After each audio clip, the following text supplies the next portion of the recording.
क्षमा आहे, प्रार्थना आहे, भगवंतानं दाखवलेली मध्ये दया आहे, अशाच गोष्टीमध्ये आल्या. आणि खरं तर ईश्वराचं हे सगळं स्वरूपच आहे. तो स्मरणरूपच आहे, तो क्षमारूपच आहे, तो प्रार्थनारूपच आहे, सगळंच आहे. तर असं जर काही आहे आलं मध्ये, तर ईश्वराचं ते खरं स्वरूप मध्ये आल्यामुळं पुढचं जे काही आहे ते टळतं, थांबतं, त्याचा परिणाम बदलू शकतो. एवढी यंत्रणेमध्ये जसं एखाद्या नियमाला अपवादाची सोय करून ठेवली असते तसं होऊ शकतं फक्त. आणि त्या अर्थाने विचार केला तर मूलतः देवाला यात हस्तक्षेप करायचं काही कारण नाही. हे कोणाचं मित्र नाही, हिरी नाही, काही नाही. समद्वेष सगळं काय सुख दुःख काय असेल त्याच्या दृष्टीनं काही याच्यात फरक पडत नाही. तर तो तसा नाही. काय असतं ह्याच्यातलं ईश्वराचं जे कार्य आहे ते सगुण रूपामध्ये जे करतात त्यांना संत म्हणतात.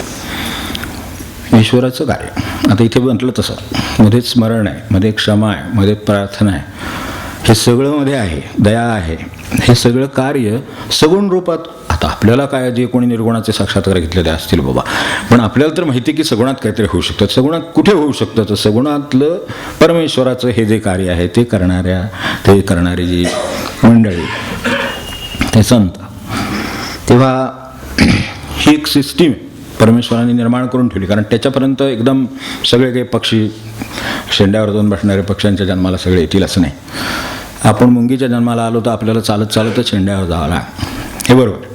मग त्याच्यासाठी काहीतरी व्यवस्था पाहिजे, म्हणून मुंगीलाही पाय दिले, त्याला पंख दिले, पण हिला पाय दिलेत. आता पुढचं काम आपलं आहे अर्थात ना. तर आता कोणी मला धरून येईल म्हणू नका फक्त. तर हे जे आहे हे सगुणातलं कार्य करणारं काम ह्या महामंडळींना संत असं म्हणतात. माऊली इथे मागे आहेत, महाराज समोर आहे, सगळं आपल्यासमोर आहे. तर आता ही एक सिस्टीम आहे, परमेश्वराची एक व्यवस्था आहे की ह्यांना हे कळावं, ह्यांना मार्ग मिळावा. कारण हा मार्ग एकदम कसा मिळणार? माणसाला जर एवढं निर्गुणाचं आकलन घेऊन मनुष्य आला असता तर तो आलाच नसता. ज्याला निर्गुणाचंच आकलन झालेलं आहे तो कशाला सगुणात येईल? म्हणून त्याला हे मार्ग करून दिले. तर आता ही सिस्टीम आहे. आता ही जी सिस्टीम आहे ती संतांची, गुरूंची, कशाची त्याला म्हणा आपण काय शेवटी, तर ती जी आहे, तर त्या सिस्टीममध्ये बिघाड केला तर, ह्या सिस्टीममध्ये काहीतरी आपण गोंधळ केला तर आता अडचण अशी आहे, संत सद्गुण जगतात. ते सत्व जगवणं हे परमेश्वराचं कार्य. ते प्रत्यक्षात येऊन सगुणाच्या पातळीवर करणं आणि माणसाला सन्मार्गाने नेणं, त्यांच्या सद्गुणांना प्रोत्साहन देणं, स्वतः ते जगून दाखवणं हे त्यांचं काम. आता हे काम करताना जर त्यांच्या विरुद्ध अपराध झाला किंवा त्यांच्या विरुद्ध समजा जर काय अपमान झाला, द्वेष झाला, तर आता ही सिस्टीममधला फॉल्ट आहे. संत काढत नाहीत, कारण संतांचं काम नाही ते म्हणतात त्यांना, कारण ते ह्याच्या पलीकडे आहेत, ते सगुणांचे आहेत म्हटल्यानंतर ते ह्या सामान्य मनुष्य रागावलं तर रागावलं ही प्रतिक्रिया देता येते, ते देत नाहीत. कारण हा सिस्टीममधला बिघाड असल्यामुळे त्याची जबाबदारी ते म्हणतात सिस्टीमवर आहे, माझ्यावर नाही. हे कसं आहे म्हणजे आपल्याला आता गुरुदेवांचं माहिती आहे.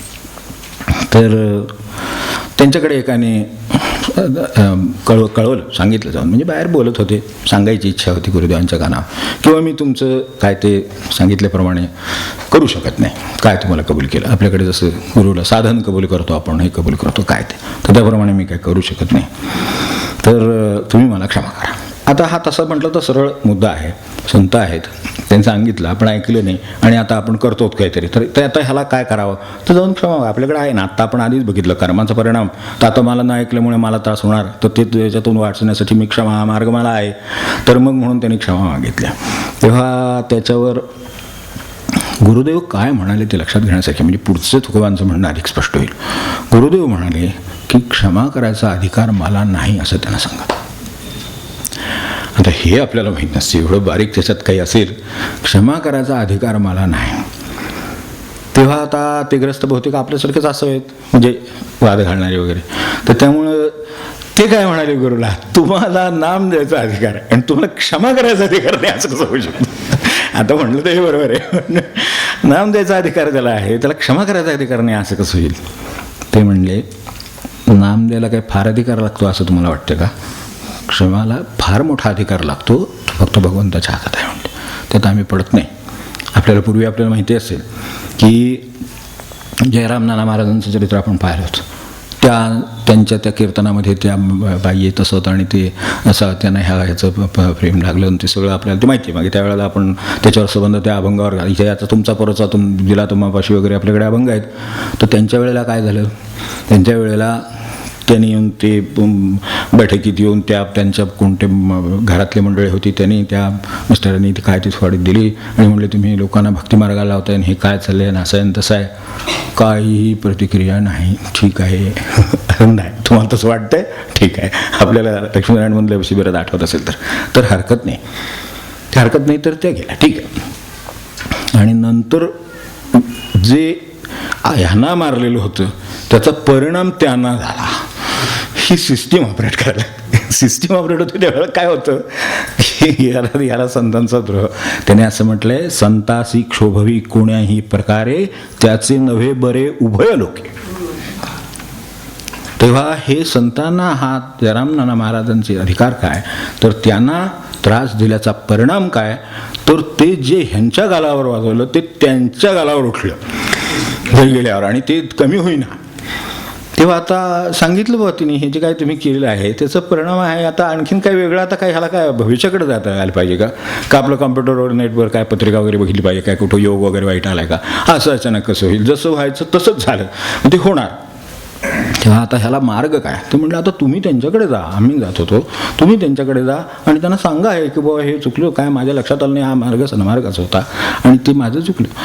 ते त्यांच्याकडे आल्यावर ते म्हणले हे माझ्या हातात नाही, तुम्हाला काही होऊ नये अशी माझी इच्छा आहे, ती प्रार्थना मी करेन, पण हे पुढचं करणं माझ्यात नाही, तुम्ही माझ्या गुरु ते शाळेग्राम. तर त्यांच्याकडे म्हणले तुम्ही त्यांच्याकडे जा, ते तुम्हाला हे सोडवतील.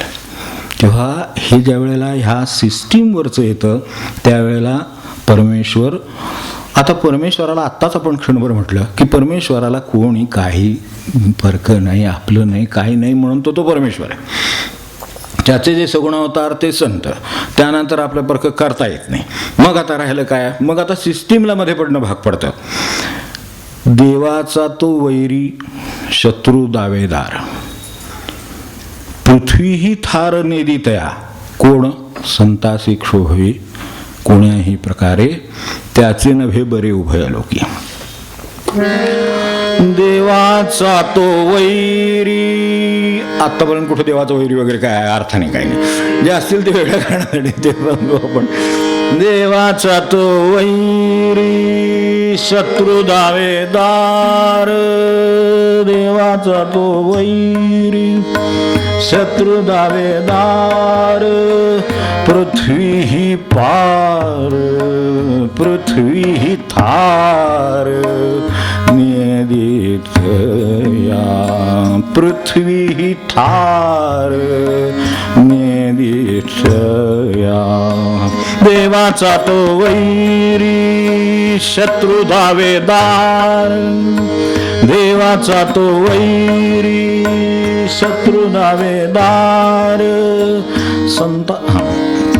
संतासी क्षोभवी कोण, संतासी क्षोभही कोण्याही प्रकारे त्याचे नव्हे बरे उभय लोकी. संतासी क्षोभवी कोण्याही प्रकारे, संतासी क्षोभवी कोण्याही प्रकारे त्याचे नव्हे बरे उभय लोकी, त्याचे नव्हे बरे उभय लोकी. देवाचा तो वैरी शत्रू दावेदार, देवाचा तो वैरी शत्रू दावेदार. मग आता हे जर असं आहे तर देवाला मध्ये का पडावं लागलं हा प्रश्न आहे की सत्य किंवा हे जे गुण अंमलात आणायला संतांना सगुणात आणलं त्यांची जबाबदारी त्याच्यावर आहे. त्या जबाबदारीत ह्यांच्याकडनं तर काय होणार नाही, ते जर नाही झालं तर त्याला यावं लागतं. हे आपल्याला कल्पना आहे की ते त्याचं काम का बनतं, मला सांगा काय हिरण्यकश्यप म्हणून त्याचं काय वाकड होतं म्हणून. आपल्याकडे किती ह्या पुराणांतरी काय, इतिहास म्हणून काय, ह्या कथा आहेत. त्याचं काय आहे खरं म्हणजे, तो नाम घेतो, तो त्याच्या मार्गाने जातो आहे, त्याला प्रेम आहे, सत्वगुणाचं प्रेम आहे. तर त्यात ते हे आणलं कोणी, ह्या हिरण्यकश्यपूने आणलं. ते आणलं आणि तो त्याच्यात त्या सिस्टीमला धोका झाला, सत्वाला धोका झाला, सन्मार्गाला धोका झाला. तर सन्मार्गाला जर धोका झाला तर हे प्रल्हादाचं जसं आहे, जसं रावणाचं आहे, तर त्यावेळेला ते सिस्टीमशी म्हणजे सत्वाशी वैर आलं, ते नामाशी वैर आलं, प्रल्हादाशी वैर आलं, भक्तीशी वैर आलं. हे सिस्टीम त्यांच्या आहेत. त्यांनी माणसं धरून जाण्याच्या जर व्यवस्था असतील तर त्या व्यवस्थेला धक्का लागला तर भगवंताला खाली यावं लागतं, ते खांबातून येता येतं. शेवटी कधीतरी वेळ येते ती खांबातून म्हणता येतं. तर हे का होतं असं, तर मूळ व्यवस्थेला भगवंताच्या धक्का लागतो म्हणून. तर यासाठी हे असंख्य लोकांना, तुकोबांचं काय झालं, तुकोबांचं हेच झालं की ते जे काम करत होते ते त्यांच्या मार्गाने त्यांचं काम करतात. तर त्याच्यात हे सिस्टीमला रामेश्वर भट्टांचा धक्का लागला, ते अभंग बुडवायला निघाले त्यांचे. आता हे जर अभंग बुडवायला निघाले तर मग पुढचं झालं सगळं. मग जेवायचं ते झालं. मग दाह झाला. तुकोबाने काही शाप दिलेला नाही. त्यांनी असं म्हटलं नाही तुझ्या अंगात जवळ द्या मग काय, ते काही म्हणले नाही.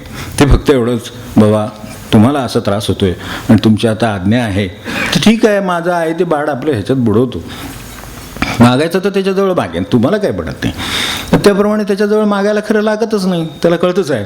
थोडीफार परीक्षा पाहिली आणि मग पुन्हा भगवंताला मध्ये ते सगळं काम करावं लागलं की हा दहा आहे, आता तो दहा कसा छंद, आपल्याला त्या अनगड सिद्ध वगैरे सगळं माहिती असेल. तर हा दहा आता इकडे 10 व्हायला लागलेला आहे. आता 10 कुठून उत्पन्न व्हावा, भगवंताचे मध्ये हस्तक्षेप होतो तो कशावर न कळतो. ती जी सिस्टीम आहे त्या सिस्टीमच्या करू नये, पण सिस्टीमला धक्का लागला की हे होतं. मग 10 व्हायला लागला. त्याचं कारण, त्याचं परिणाम म्हणजे हे कसं झालं, घटना कशी झाली. उतरले मध्ये ज्ञानेश्वर महाराज, म्हणजे हातात काही नाही, ते उतरले ज्ञानेश्वर महाराज, ते ज्ञानदेवच ते त्या अर्थाने पुन्हा ते देवाचाच हस्तक्षेप येतो. त्यांनी त्यांना दृष्टांत देऊन सांगितलं, बाबा तू तुकोबांना शरण जावं, त्याच्याशिवाय ह्याला काय मार्ग नाही दुसरा काय. म्हणजे त्यांनी त्यांचं काम या पद्धतीनं केलं. ठीक आहे, त्यांना काय त्यांनी म्हटलं असतं तर ज्ञानेश्वर महाराजांना ते स्वप्नात सांगता आलं असतं की बाबा ही मिटेल, तू काय काळजी करू नको. नाही, सिस्टीमला धक्का तर सिस्टीममध्ये जाऊन दुरुस्त कर, ते तुला तोच पर्याय, दुसरा काय पर्याय नाही. हे जसं रामेश्वर भट्टांचं आहे तसं हे सगळं आहे की काय होतं की संत हे सगुणात काम करतात, तर त्यांच्या सगुणातल्या अंतःकरणाची आपल्याला कल्पना येणं सुद्धा कठीण आहे. महाराज हे अनेक वेळेला म्हणालेत की ते कोणत्या भूमिकेवर काम करतात याची कल्पना येणं कठीण आहे. ते गाठायचं, वागायचं, ते आचरण, ती सगळं राहावं, बाकीचं लांब. म्हणजे आता काय सांगावं, आपल्याला घरातलं मनुष्य ठणाणा करत होतं, ठणाणा म्हणजे चांगल्या अर्थाने म्हणतो आणायच्या वस्तू वगैरे असं काय असेल ते, तर ते कधी ऐकू येत नाही. त्याला मुंगीच्या पायातले चाळ ऐकू येतात. म्हणजे काय झालं म्हणजे त्यांना म्हणायचं काय ते कळलं आपल्याला की त्याला एवढंसं कुठेतरी काहीतरी दुःख असेल तरी ते त्याच्यापर्यंत पोचतं. हे संतांचं काम. मग या अंतःकरणाने, ज्या अंतःकरणाने ते कामं करतात ते आपल्याला कळणार नाही, बाह्यांगानं तर काहीच कळणार नाही. इथे जे म्हटलंय संतासी क्षोभवी कोण्याही प्रकारे, संतांना क्षोभ याचं कारणच काय खरं म्हणजे, संतांना क्षोभ याचं त्या अर्थाने काही कारण नाही. कारण का, तर ते संत कसे, मग आपण किती विद्वान नाही की नाही, त्यामुळे लगेच आपण प्रश्न, ते जर संत असतील तर त्याला क्षोभ येताच कामा नये, क्षोभ येत असतील तर ते संत नसले पाहिजेत. तर्कशास्त्र आपल्याला एसवायला वगैरे असतं तसं ते अर्धवट असतं एवढंच, फक्त पुढचं सगळं पूर्ण शिकावं लागतं. तर ते क्षोभ, आता क्षोभ म्हणजे क्षोभ कसा झाला त्यांना, मग आपण आता संतांशी कसं वागतो हा वेगळा प्रश्न, मी त्यात काय जात नाही, पण ते मुळात क्षोभ का होता आपण त्यांचाच विचार जास्त करू, म्हणजे ते जरा बरं असतं. तर ते क्षुब्ध होतं ते काय पाहिजे, त्यांचं बाह्यंगावर आपल्याला तो क्षोभ नाही आहे खरं सांगा. ज्या अर्थाने अक्षोभ्य असं जे भगवंताचं विषय आहे ते अंमलात जो कोणी आणून दाखवतं ते संतांनी दाखवावं. अक्षोभ सुवर्णबिंदूर अक्षोभ्य की नाही, सर्व वागेश्वरेश्वर, हा तो जो अक्षोभ आहे तो मूर्तिमंत अक्षोभ. संतांच्या ठिकाणी मी मूर्तिमंत अक्षोभ, नाथांच्या ठिकाणी मूर्तिमंत अक्षोभ. तर असं अक्षोभ जर आहे तर मग संतांचे क्षोभवी होऊच कसं शकतं, ते क्षुब्ध तर होत नाही, पण क्षोभवी कोण्याही प्रकारे हां ते क्षुब्ध होऊ शकत नाही, पण आम्ही क्षोभ आणू शकतो त्यांना, कोणाला? संतांना ते होत नसले तरी आम्ही क्षोभ आणू शकतो. आता त्यांना क्षोभ होतो तर मग क्षोभ म्हणजे राग असा या भाषेमध्ये, तर त्यांना राग हे क्षोभ कशावर नाही येऊ शकेल, म्हणजे काय येतो? तर ह्याचंच कारण संतांचं अंतःकरणच मुळात आपल्याला माहीत नाही, म्हणून त्याला आपण क्षोभ असं म्हणतो. ते प्रत्यक्षात क्षोभ नाही त्यांचा. अगदी वरून जाऊ आपण. आत्ताच गुरुदेवांचा विषय नाही ह्याला, याच्या 1882 वगैरे काय नाही, 20च्या दरम्यानची गोष्ट असेल साधारण. 20च्या दरम्यानची गोष्ट आहे. पुण्यामधून त्या ह्याला निघाले, निर्वाणीचं अगदी ती परिस्थिती झाली तब्येतीची, आणि आपल्याला मागे बोललो होतो की जगतो का मरतो अशी अवस्था झाली, आणि मृत्यू समोर दिसतो. आता आपण काय ह्या ह्याच्यात वाचणार नाही, इतकी त्यांच्या आजाराची अवस्था झाल्यावर ते आपल्या जे काय व्हायचं असेल ते आपल्या गुरुजी समाधीजवळ होऊ दे, जे काय आपल्याला वाटायला आता सामोरं जावं लागणार ते तिथं होऊ दे, म्हणून ते पुण्यातून निघाले. तर भाचे होते ना दामले 9 जण, तर त्यांना दरम्यान सांगितलं होतं की टांगा आणा. कसं तरी त्यांना ते अत्यंत आधी मुळात प्रकृतीचं आपल्याला कल्पना आहे त्यांच्या, त्यात अशाही अवस्थेत इतक्या खाली गेलेल्या आजाराच्या अवस्थेत त्यांना ह्याला न्यायचं, यांचं गिरीला न्यायचं, तर म्हणून तो टांगा आणायला पाठवला स्टेशनवर जाण्यासाठी. आता स्टेशनवर जाण्यासाठी टांगा पाठवला तर त्यांना तोपर्यंत काय करायचं? आता आपल्यासारखा मनुष्य स्टेशनवर, आता त्या काळातली गोष्ट जी असतील त्यांना माहिती असेल, आपणही स्टेशन टांगे पाहिलेत, तर तोपर्यंत आपण काय केलं असतं, तर काय असलं तर आपलं तेवढ्यात बघून घेतलं असतं टी व्हीवर, टांगा येते तोपर्यंत आपण काय करणार आहे, हो की नाही? कुठंपर्यंत आलं एवढं तरी बघूया, मागच्या गुरुवारचं शुक्रवारचं काय असेल ते असं तरी केलं असतं. पण ह्यालाच संत म्हणतात, ते आपल्याला कळत नाही. त्यामुळे त्यांनी टांगा येतोय तोपर्यंत आता जाऊन आणायचं आहे म्हटल्यानंतर जो वेळ जाणार तो वेळ जायला नको, म्हणून ह्यांना दामल्यानं सांगितलं की बाबा तोपर्यंत दासबोध वाचा. आता हेच मुळात कळणं कठीण खरं सांगायचं तर आपल्याला, की अशा वेळेत सुद्धा मध्ये दासबोध वाचून घ्यावा. कळणं किती कठीण आहे, मुळात हेच कळणं किती कठीण आहे. आणि दासबोध वाचताना गुरुदेवांच्या डोळ्यातून अश्रू वाहत होते. तेव्हा ह्या मामा त्यांचे, तर त्यामुळे दामल्यानं वाटायला लागलं की बाबा गुरुदेवांना समोर दिसायला लागलं, या आजारात काही आता आपण परत येत नाही. त्यामुळं खचले. शेवटी महापुरुष झाले तरी शेवटी आपलं कापड आहोत साहित्यिक आपण, म्हणजे त्यांना सुद्धा अंतःकरण वगैरे असणार. आणि किती झालं तरी शेवटी गप्पा मारला तरी मृत्यूचं भय म्हणल्यानंतर अहो काय मोठमोठी माणसं हे होतात. आपल्यासारखं जर असतं तर मृत्यू नक्कीच म्हणलं असतं की बाबा शेवटी ते घाबरलेच मृत्यूला. तर त्यांच्या ते डोळ्यासमोर दिसत असणार, पुन्हा हे पूर्ण दिसेल का नाही, कोणा ठोकींचं गिरे निघालो, तिथंच समाधी होती का काही दुसरी अशी वेळ येणार, इतकं सगळं वाटलं असतं आपल्याला. तर तितकं नाही वाटलं, पण दामलेंना वाटलं की आपण ह्या मृत्यूच्या ह्यानं अस्वस्थ झाला का जाणीवेनं, आणि त्याने आपल्याला त्रास होतोय का. ते म्हणले अरे काय सांगायचं तुला, हे जे आत्ता दासबोध वाचतोस त्यात परमार्थ किती सोपा आहे सांगितलं, तो कोण करीत नाही याच्या जाणीवेनं मी दुःखी होतो. मला काय करायचं नाही म्हणले, मृत्यूला घाबरलो असतो, तो गिरेल कशाला ती आलो असतो, इथं मिळलो असतो. ते इतकं सोपं आहे तरी कोण करीत नाही म्हणून माझ्या डोळ्यात अश्रू येतात. आता हे आपल्याला बाह्यांगावर काय करणार मला सांगा. म्हणून संतांचा क्षोभ जे म्हटलं ना ते नाही लक्षात येत, ते ह्याच्यासाठी महाराज स्पष्ट म्हणालेत. आपण महाराजांचं वाचत असाल तर बारकाईनंच वाचत असाल असं माझी खात्री आहे. तर त्यात महाराजांनी म्हटलं की संत स्वार्थासाठी कधी क्षुब्ध होत नाहीत. क्षुब्ध होतात, अपवाद आहे, पण स्वार्थासाठी कधी क्षुब्ध झालेले नाही. आपलं सगळं क्षुब्धता स्वार्थासाठी.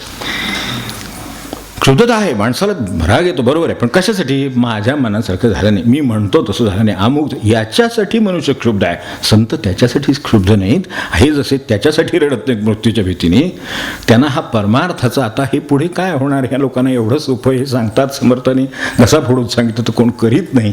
आणि ह्याला काय करावं आता, आपण तरी काय करावं असं वाटून जे डोळे अश्रू येतात, तसा हा क्षोभ आहे. की महाराज त्याला स्पष्ट म्हणलेत की दुसऱ्यांचं जे नुकसान होतं ते बघवत नाही, म्हणून संतांना क्षोभ येतो असं आपल्याला वाटतं. त्यांना ह्याचा क्षोभ आहे. क्षोभ असेल तर तो ह्याचा आहे.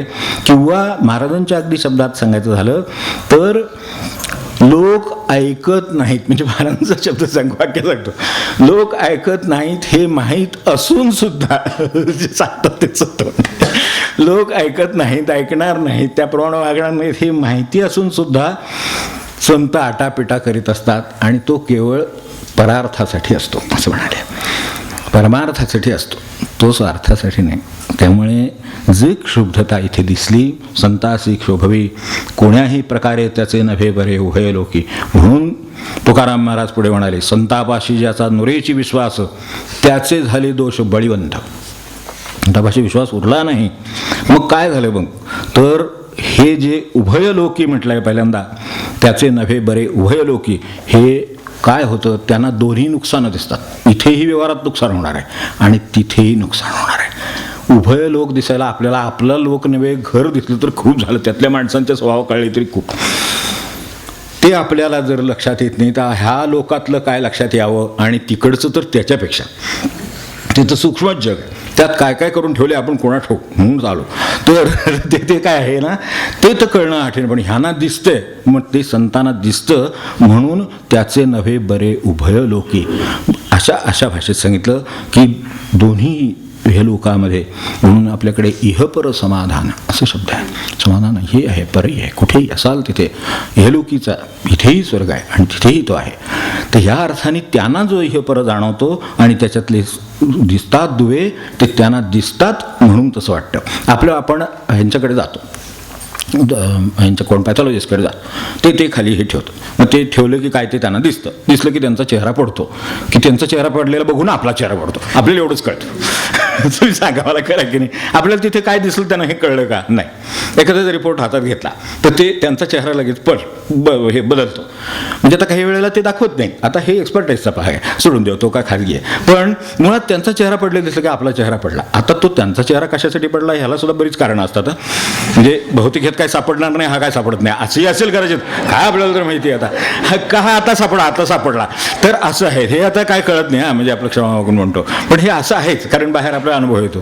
तर हे आता जे त्याचे ते बघितलं की त्यांना काय जे दिसायचं ते दिसलं असतं, त्यामुळे त्यांचा चेहरा पडला की आपला चेहरा पडतो. म्हणजे आपल्याला उभय लोकातलं एक लोक, त्यातलं एकच लोक, त्यातलं फक्त चेहरा एवढंच आपल्याला दिसतं. त्याचे नव्हे बरे उभय लोकी म्हणणाऱ्याची रेंज काय असते, त्यांची सांगण्याची सत्ता किंवा त्यांची सांगण्याची जी दृष्टीची झेप आहे, पल्ला आहे, तो काय असेल ह्याची कल्पना येईल. म्हणून त्याचे नव्हे बरे उभयलोकी. आणि असं का व्हावं, तर संतांचं वागणं, व्यवहार हा सामान्याला महाराजांनी म्हटलं आहे की कठीण आहे. कारण आपल्या ठिकाणी निर्माण होणारे दोष हे जसे एखादा कुसळ आहे किंवा एखादं हे आहे, काही असलं तर माणसाला साधा डोळा नाही आहे, दृष्टी आहे, बघण्याची शक्ती आहे, पण दिसत नाही. आपण जसं सारा आल्यावर म्हणतो तसं दिसत नाही, तसंही दिसत नाही. तर त्याला कारण दोष असतात, त्याला कारणही असतं. हे सगळं जे त्यांना वागण्याचा, त्याचा दोष क्षोभाचा कशासाठी प्रश्न येईल, तर अरे ह्याच्या हिताचा आहे ते आपण त्याला सांगतो, तरी तो त्याचं अकल्याण करून घेतो. मग आता त्या अकल्याणाबद्दल त्यांना वाईट वाटतं, त्याला आपण क्षोभ म्हणतो. संतांची क्षोभ कोणाही प्रकारे ते असं येतं. आता कसं आहे की हे तरी का होतं माणसाचं, समजा हे होत असेल, म्हणजे आपल्या इकडून होत असेल समजा, तर काय का होत असेल असं, तर ते संतांच्या पेक्षा कळायला लागल्यासारखं वाटतं. ते एक मोठं प्रकरण अवघड आहे. लहान मुलं, आपल्याला मूल नाही का, आता मोठं झालं की सांगता आता मला कळतंय, असं नाही का. मूल जरा मोठं झालं, म्हणजे शाळेत जायला लागल्यावरच म्हणतात. आता पूर्वी कसं काय ते नातवंड वगैरे झाल्यावर म्हणायला लागायचे, आता आम्हाला असं काहीतरी म्हणायचे. म्हणजे बाहेर जाऊन म्हणायचे. पूर्वी आत काही समोर म्हणायचे वगैरे धाडच नव्हतं. आता दारात समोरच वगैरे काय 5वीत नाही 7वीत असलं तरी म्हणतो. तर हे सगळं आता होतं. पण हे कशाच्या पोटी होतं, तर या पोटी होतं, कळण्याच्या पोटी होतं, साधनाच्या पोटी सुद्धा होऊ शकतं. साधनाच्या पोटी येणारा अहंकारापेक्षा सूक्ष्म आणि कठीण. तेव्हा ह्या कारणाने हे असं होऊ शकतं आणि बेफिकिरी येऊ शकते कसल्याही कारणाने. तर परिस्थिती उत्तम आहे, मनुष्य बघा तुम्ही बेफिकीर असतो. सामान्य मनुष्य गरीब आहे, त्याला उद्याची भ्रांत आहे, तर तो बेफिकीर असत नाही, तो कामाच्या शोधात असतो. असलेलं काम जास्तीत जास्त करून ह्याच आज 200 रुपये हजेरी आहे तर अजून एक 10 रुपये बक्षीस देतील काय हे मनात असतं. त्यामुळे तो ओझं उचलताना हायगे करीत नाही. पण हेच त्याला हे येऊ द्या, परिस्थिती उत्तम येऊ द्या, तो आहे ते काम सुद्धा प्रामाणिकपणे करेल असं नाही. तो 200 रुपये सुद्धा काम करणार नाही, कारण त्याची परिस्थिती उत्तम आली. तसं परिस्थितीनं कशाने हे बेफिकिरी येऊ शकते, बेसावधता येते. ते त्याच्यात जे म्हटलं आहे, संतापाशी ज्याचा नुरेची विश्वास त्याचे झाले दोष बळीवंत. हे बलवान का झाले, तर दोष बलवान झाले की मग हे संतांचे क्षोभ होई कोणीही प्रकारे हे होऊ शकतं. मग त्याला देवाचा तो वैरुष्य तो दावेदार अशी वेळ येते असं संतांचं म्हणणं. आता तुकोबांनी म्हटलंय शेवट ऐक बघू.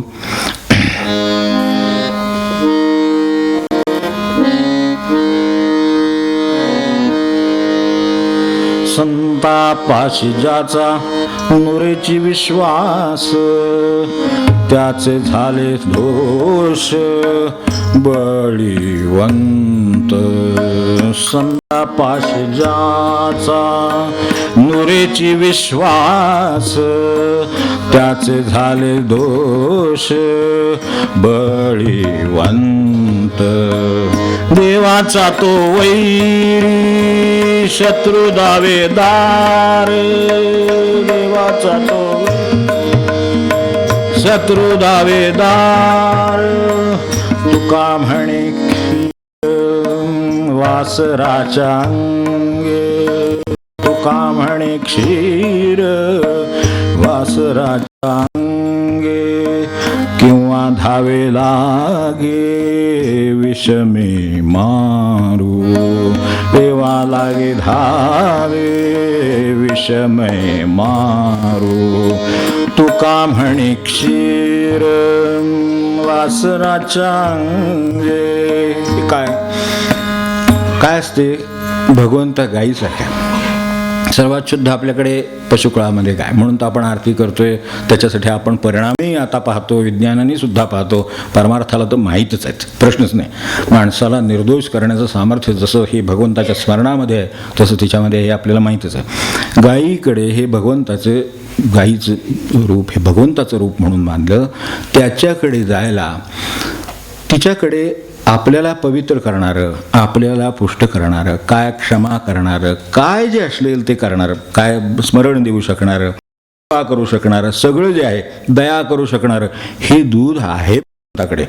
पण आपल्याला गाईचं माहिती आहे ना, की गाईकडे दूध हवं असलं तर गाईकडे वासराला घेऊन जावं लागतं. तुका म्हणे क्षीर वासराचे अंगे, त्याच्याबरोबर जावा असं दूध मिळेल. तुका म्हणे क्षीर वासराच्या अंगे. आणि जर नाही गेलात आणि नुसतं दुधाला आलात, विठोबा रखुमाई जय जय विठोबा रखुमाई जय जय विठोबा रखुमाई जय जय विठोबा रखुमाई जय जय विठोबा रखुमाई जय जय विठोबा रखुमाई जय जय विठोबा रखुमाई. मग काय होतं? किंवा धावे लागे. कसं आहे ते मग जर आपण नुसतं आहो काय, नुसतं तुम्ही बघितलं असेल, इथे सुद्धा आहे आपल्या घरी, आपण पाहिलं आहे, सगळीकडे जाता येताना पाहिलं असेल, तर नुसतं दुधासाठी तो भांडे घेऊन मनुष्य गेला, मग ती विषमे रागाने, समती शांती, विषमती अशांती. त्यामुळं ती रागाने शिंगाव करून येते, ते दुधाचं भांडं घेऊन पळत सुटायची वेळ येते. हे भगवंताजवळ होईल. भगवानी स्पष्ट काय म्हणले की तुका म्हणे क्षीर वासराचे अंगे, त्याच्याबरोबर जावा. ते लेख संत ही त्यांची वासरं आहेत भगवंताची, त्यांना घेऊन जावा. क्षमेचं दूध मिळेल, पोषणाचं दूध मिळेल, काय आपल्याला मिळेल ते बघा इकडं मिळेल. पण तुका म्हणे क्षीर वासराचे अंगे, किंवा धावे लागे विषमे मारू. मग ते शिंगव करते, मारते, दूध सोडून द्या. तेव्हा ह्यासाठी हा एक वेगळ्या प्रकारचा अभंग आपल्या समोर ठेवला.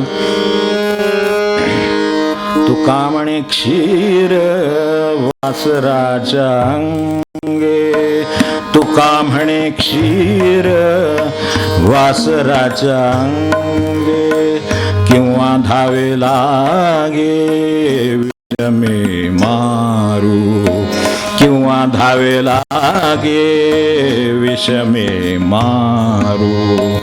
देवाचा तो वैरी शत्रुदा दार, देवाचा तो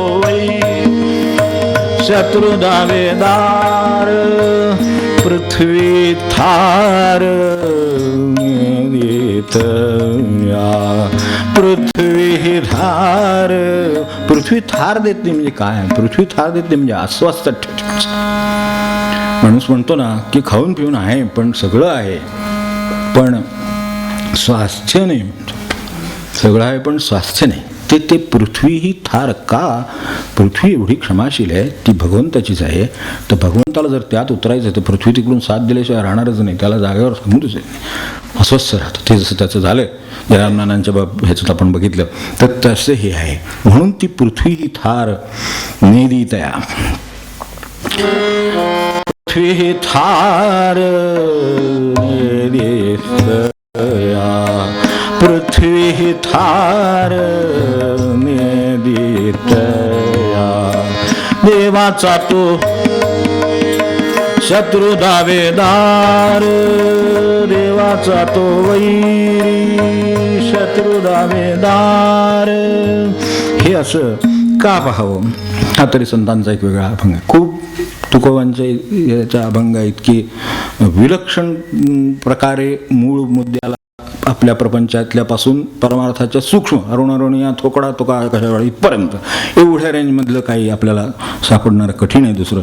म्हणून ते जगद्गुरू श्री तुकोबा आपण जे म्हटल्याचं ह्याच्यात नमनमालेमध्ये ते त्या अर्थाने किंवा लोकही अनुभव घेतात तो त्या अर्थाने. तर हे का तर पाहायचं अशासाठी की काय होईल हे इथं लिहिलेलं आहे. संतांचं कार्य हे भगवंताचं सांगितलेले आता वर्णन केल्याप्रमाणे गुण अंमलात आणून दाखवणं, काम करणं, त्यानुसार म्हणून सद्गुण स्वप्नी जे वाटले त्यांनी जगून या दावेले, हे जे आहे हे काम त्यांचं आहे, ते त्यांना करायचं आहे आणि ते त्याचं काम करतात. ते आपलं काम करीत नाही. आपल्याला जगाच्या नोकरीची सवय झाली, त्यामुळे जगाच्या नोकरीच्या ज्या पद्धती असतात त्या इथं चालतील असं वाटतं. तसं नसतं. ते जगाच्या नोकरीची पद्धत वेगळी, भगवंताच्या वेगळी, कारण जग स्वार्थी आहे, पद्धत वेगळी आहे, असं आहे ते सगळं. तर त्यामुळं ते आपल्या लक्षात आलं. तर हे मगाशी म्हटलं तसं कशाच्या तरी अडचणीनं, ज्ञानाच्या अडचणी येईल, काहीतरी कळायला लागले या भावनेनं येईल, तर कशानं येईल तुकोबा तर त्याच्यात म्हणले जळवती शहाणीव. आपल्याला माहिती आहे जळवती जाणीव, जळवती शहाणीव, ह्या भाषेत तुकोबा त्याच्याबद्दल म्हणले. पुढच्या वेळा बघू. जळवती जाणीव असं कोण थेट म्हणणार ज्ञानाला? मला सांगा, ज्याला आपण ज्ञान समजतो. जळवती जाणीव, जळवती शहाणीव, काय काय काय असेल?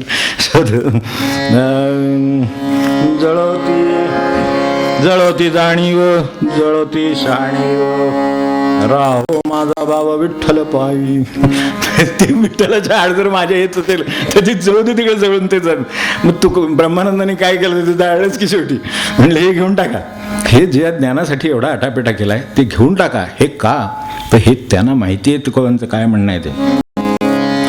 जळोती जळोते जाणीव, जळोती शहाणीव, जळोते जाणीव, जळोते शहाणीव, राहो माझा भाव विठ्ठल पायी, राहो माझा भाव विठ्ठल पायी. जळवतो आचार, जळवतो विचार. कोण म्हणणार? आज आपण केवढं कौतुक करतोय आचाराचं, आचार ह्या होते होते. काही नाही, भाव नसेल भगवंताशी तर ह्यातलं काही उपयोग नाही. नको तो आचार, जळवतो आचार, जळवतो आचार, जळवतो विचार, राहो मन स्थिर विठ्ठल पायी. जळवतो आचार, जळवतो विचार, राहो मन स्थिर विठ्ठल पायी. कारण उद्धार कसं होणार? विचारानं उद्धार होणार, आचारानं उद्धार होणार, शहाणीपणाने उद्धार होणार, जाणीवेनं उद्धार होणार, ज्ञानाने उद्धार होणार, भावाने उद्धार होणार. मन राहो स्थिर विठ्ठल पायी, हे त्यांना म्हणायचं आहे. तर हे आपल्याला कळलं तर ठीक आहे. निदान संतांचं कार्य नाही समजलं न समजू दे, भयांगाने अर्थ लावता नाही आला नाही लावू दे, उपदेश आचरणात आणता आला नाही आणू दे, पण निदान संत क्षोभ आपल्याकडून घडू नये म्हणून मला ते नेहमी यांचं वाटतं की आता इतक्या गोष्टी आहेत, काय क्षोभ केला नाही केला आपल्याला माहीत नाही, किंवा आपण नुसतं वागणं हा स्वतःना करायचं क्षोभ असेल असं काही वेळेला मला वाटतं. आम्ही महाराज जसं म्हणले, महाराजांचं ते कसं थेट एकदम ह्याचं असतं ना, ते आम्ही तुम्हाला कसे वाटतो तसं आहे. आम्ही तुम्हाला कसे दिसतो कसे वाटतो त्यावर काय म्हणले, ते बाजूचं चाललेला दारोडा बघितलं त्याच्याकडे बोट करून म्हणाल, तो आपल्या तंद्रीत धुंदीत चाललेला होता. आता तो तसाच चालणार, काय त्याला इलाज नाही, त्याचा काही इलाज नाही, ट्रॅफिकचं काहीच हे नाही, रूलचा संबंध नाही. तर ते त्या ह्याच्यात धुंदीत चाललेले असल्यामुळं ते म्हणले तुम्ही मला प्रापंचिक असे दिसता. आता काय सांगावं, असं नुसतं राहणंसुद्धा काहीतरी अडचण निर्माण झाली असेल. तर ते जे काय झालं असेल तर मला त्यांची आठवण होते म्हणून मुद्दाम शांतपणे ती प्रार्थना म्हणतो. मग बघू म्हणून परत अनंत अपराधांच्या राशी पोटी घालणे देवा पोटी घालणे. ही अशी प्रार्थना केली ना की तरी काम होईल. बाकीचं काय काय जमेल ते करू. सध्या काय म्हणतात ते करू, आचरणात आणू, समजून घेऊ, बोध घेऊ, अमुक करू तमुक करू, सगळं करू. पण एवढं तरी अनंत अपराधांच्या राशी पोटी घाल. लाजगणू महाराज काय पांडुरंगाला म्हणाले बस, त्याच्यासारखा भावच नाही कुठे येत बघितलं. अनंत अपराधांच्या राशी पोटी घालणे, देवा पोटी घालणे. महान पापी मी मज परितू आपुला म्हणणे. महान पापी मी मज परितू आपुला म्हणणे. पतित पावनायसे आपणा नाम धरिलेसी. देवा नाम धरिलेसी. आता पतिता उपेक्षणे योग्य नव्हे तुझे. इकडे तर अधिकार आहे आणि इकडे तर त्यातलं प्रेमळपणे तो त्यांच्या समोर मांडलेला आहे की बाबा हे आता देणं हा हट्ट आहे की आता पतिता उपेक्षणे योग्य नव्हे तुझे. दीनानाथा विश्वंभरा करुणावतारा. असं तरी नंद संतांना म्हणा. दीनानाथा विश्वंभरा करुणावतारा दास गणूला नकोसला विनमुख माघारा. एवढं तरी निदान म्हणलं तरी हे यातलं सगळं जे काय त्यांना अभिप्रेत आहे ते नाही झालं तर त्याचे निदान परिमार्जन तरी होईल. अनंत अपराधांच्या राशी पोटी घालणे, देवा पोटी घालणे. महान पापी मी तरी तू आपुला म्हणणे. अनंत अपराधांच्या राशी पोटी घालणे, देवा पोटी घालणे. महान पापी मी पदपरी तू आपुला म्हणणे. पतित पावन ऐसे आपणा नाम धरिलेसी, आपणा नाम धरिलेसी. पतित पावन ऐसे आपणा नाम धरिलेसी, आपणा नाम धरिलेसी. आता पतिता उपेक्षिणे योग्य नव्हे तुझसी. आता पतिता उपेक्षिणे योग्य नव्हे तुझसी. दीनानाथा विश्वंभरा करुणावतारा, देवा करुणावतारा. दीनानाथा विश्वंभरा करुणावतारा, देवा करुणावतारा. दासगणूला नकोस लावू विनमुख माघारा. दासगणूला नकोस लावू विनमुख माघारा. दासगणूला नकोस लावू विनमुख माघारा. पुंडलिक वरदा हरी विठ्ठल श्री ज्ञानदेव तुकाराम पंढरीनाथ महाराज की जय. रघुवीर समर्थ.